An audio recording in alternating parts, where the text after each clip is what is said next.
Pablo Escobar ಈತ Colombia ದೇಶದ drug ಸಾಮ್ರಾಜ್ಯದ ದೊರೆ. ಈತ ಈ ಲೋಕವನ್ನೇ ಬಿಟ್ಟು ಹೋಗಿ ಸುಮಾರು 23 ವರ್ಷ ಆಗಿದೆ. ಆದರೆ ಈಗ ಆಫ್ರಿಕಾ ದೇಶದಲ್ಲಿ ದೊಡ್ಡ ಸುದ್ದಿಯಾಗಿದ್ದಾನೆ. ಅಷ್ಟೇ ಅಲ್ಲ, ಭಾರತದಲ್ಲೂ ಸದ್ಯ ಈತನದ್ದೇ ಸುದ್ದಿ.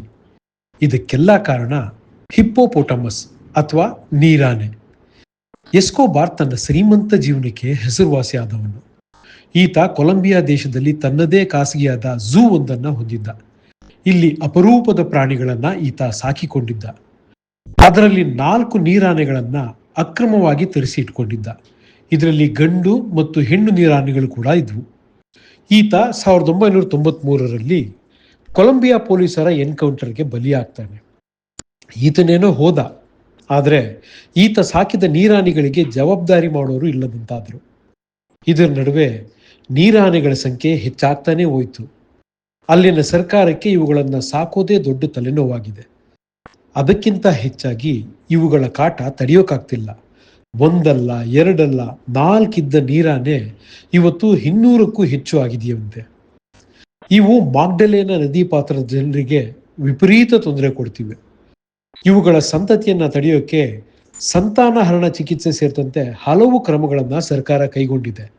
ಆದರೂ ಅವೆಲ್ಲ ವಿಫಲವಾಗಿವೆ. ಸದ್ಯ 80 ನೀರಾನೆಗಳನ್ನು ಕೊಲ್ಲೋದಕ್ಕೆ ಅಲ್ಲಿನ ಸರ್ಕಾರ ಮುಂದಾಗಿದೆ. ಸದ್ಯ ಭಾರತದಲ್ಲೂ ಇದು ಸುದ್ದಿಯಾಗಿದೆ.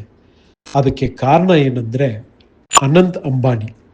ಖ್ಯಾತ ಪರಿಸರ ಪ್ರೇಮಿಯೂ ಆಗಿರುವ ಅನಂತ್ ಅಂಬಾನಿ ಗುಜರಾತ್ನ ಜಾಮ್ನಗರದಲ್ಲಿ 3500 ಎಕರೆಯಲ್ಲಿ ಖಾಸಗಿ ಝೂ ಹೊಂದಿದ್ದಾರೆ. ಇಲ್ಲಿ ದೇಶ ವಿದೇಶಗಳ ಅಪರೂಪದ ಪ್ರಾಣಿಗಳು ಹಾಗೆ ಪಕ್ಷಿಗಳನ್ನ ಸಾಕಿಕೊಂಡಿದ್ದಾರೆ. 80 ನೀರಾನೆಗಳನ್ನ ಜೀವ ತೆಗೆಯೋಕೆ ಮುಂದಾಗಿರೋ ಕೊಲಂಬಿಯಾ ಸರ್ಕಾರಕ್ಕೆ ಒಂತಾರಾ ಝೂನ ಸಿಇಒ ಒಂದು ಪತ್ರ ಬರೆದಿದ್ದಾರೆ. ಅದೇನಂದ್ರೆ, ನೀವು ನಿರ್ಜೀವ ಮಾಡಕ್ಕೆ ಹೊರಟಿರೋ 80 ನೀರಾನೆಗಳನ್ನ ನಮಗೆ ಕೊಡಿ. ನಾವು ಭಾರತದಲ್ಲಿರೋ ನಮ್ಮ ಝೂಮ್ನಲ್ಲಿ ಅವು ಬದುಕಿರುವವರೆಗೂ ನೋಡ್ಕೊಳ್ತೀವಿ.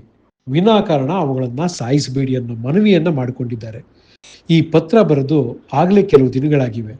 ಆದರೆ ಅಲ್ಲಿನ ಸರ್ಕಾರ ಇದುವರೆಗೂ ಯಾವುದೇ ಪ್ರತಿಕ್ರಿಯೆ ನೀಡಿಲ್ಲ. ಸದ್ಯ ಭಾರತದಲ್ಲಿ ಆಫ್ರಿಕಾದ ಚೀತಾಗಳು ನೆಲೆ ಕಂಡುಕೊಂಡಿವೆ. ಈಗ ಆಫ್ರಿಕಾದ ನೀರಾನೆಗಳು ಕೂಡ ಬರೋ ಸಾಧ್ಯತೆ ತಳ್ಳಿ ಹಾಕುವಂತಿಲ್ಲ.